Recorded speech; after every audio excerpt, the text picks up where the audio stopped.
They call themselves anti-fascists, but it seems that even their name is a lie. In 2020, Americans really came to know Antifa as waves of riots swept across America. The leftist group has frequently used violence and destruction to try to influence and terrorize communities. Some people believe that they are a domestic terror organization, but who are they and why no movement to stop these folks? Let's bring in our panel to discuss, including someone who has been following the group and was physically attacked by its members, senior editor-at-large of the Post-Millennial and New York Times best-selling author of Unmasked, Andy Ngo, and also joining us, former Homeland Security Department advisor Charles Marino. Folks, thank you so much for being with us on this. Andy, you were attacked several times by Antifa, and you've been following the group for years. You know, when our network covered illegal immigrants being moved from a New York City hotel, our reporter was blocked and harassed by Antifa members with umbrellas. Take a look at this. Trying to fight off these umbrellas here. These activists have actually picked and choose which media they've chosen to do this for. Andy, back us up a bit. What do we know about this group, who they are, and how they recruit their members? Well, one of the misconceptions about Antifa is that they operate as a single group. In fact, they're a decentralized network of many groups and cells, as well as radicalized individuals.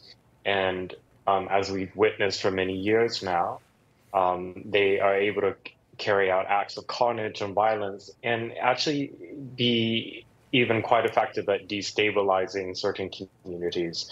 As you mentioned, I've been beaten and assaulted several times severely by them in the course of my reporting in Portland.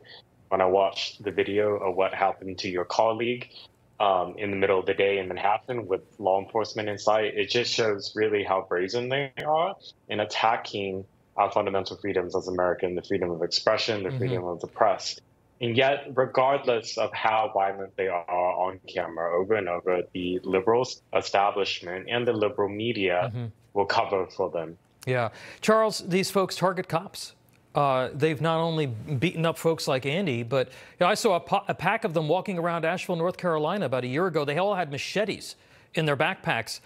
You have the latest riots in Georgia where Antifa members stormed a construction site for a police facility. They destroyed machinery. They attacked the police with Molotov cocktails. These folks are trained, they are funded, and they're coordinated. Why aren't we seeing, to Andy's point, more action being taken? Yeah, well, it's how you define the problem. If we're all over the place as a law enforcement institution, all the way up to the Department of Justice, if you don't define the problem correctly, then you're going to have a hard time going after it. So as long as the DOJ and the FBI keep saying that Antifa isn't an organization, just an ideology, then the problem will never be solved, right? Of course there's an ideology. That's the basis for the formation of every group in existence, all the way down to the companies that we work for. So of course they've bought into the ideology of Antifa, but now they need to go after it as an organization. And as your other guest said, they are loosely aligned, affiliated. I call them sometimes between a flash mob and a highly organized bank robbery. They kind of fall in that range. Are they domestic terrorists? It depends on what they're targeting. Of course, if they go after critical infrastructure, then the answer to that question would be yes. But ultimately, we've got to follow the money, and we need to hold people accountable and arrest them. Yeah, Andy, Antifa members, they're even going as far as protecting public drag shows. And we saw that going on over the last number of months. All of this takes money. It takes organization. It takes communication. And, you know, Al-Qaeda was designed to operate semi-autonomously from the head of the organization. And so it sort of feels like this is designed in much the same way. In your research, who's actually paying for this? Do we know? Do we have any suspects out there? It's actually, it's really the public. It's crowdfunding is how they get most of their money. They call it mutual aid. So you just mentioned what happened in Atlanta recently with some of these domestic terror attacks that have happened in the last several months that have led to nearly 50 people being charged with domestic terrorism. Well, in the most recent instance where 23 suspects were arrested in a day, immediately, even before the far left extremists knew which comrades and how many people were arrested, they were immediately already promoting online fundraising campaigns through Twitter. And they've been very effective at this strategy. It was really put to test in 2020 in Minneapolis. It was quite successful.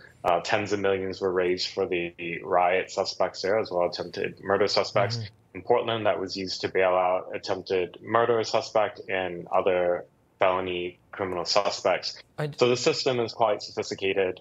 I just find it so striking that conservative groups get banned from PayPal, get banned from Twitter, get banned from other fundraising platforms, but Antifa is still allowed to, as you say, crowdfund a lot of their operations. Charles, it seems like violence is excused if it favors these leftists. We saw it with Black Lives Matter. Is Antifa kind of becoming sort of an enforcement arm for the far left? Yeah, absolutely. I think that's a great way of putting it, Tom. They've been allowed to become that. I mean, look at the number of prosecutions that we saw resulting when Antifa merged with Black Lives Matter during the 2020 riots, right? Those numbers were abysmal. I mean, they just were not being prosecuted. So they've been allowed, given this room, to grow and become more aggressive. I think in light of this recent activity that's taking place down in Atlanta, here's how we solve it. Here's how we find out who's involved in it, is you prosecute them hard. A lot of these people have occupations, that they have their own money, they have families, and I think as long as you go after them extremely hard, have them have to spend money to defend themselves, and I think you'll see a lot of that outside money tend to dry up the more expensive it gets. All right, look, we're going to continue to follow this because this is a significant problem, and again, we're not seeing enough action against Antifa, certainly on the left, but also on the right. Andy Ngo and Charles Marino, thanks to you both.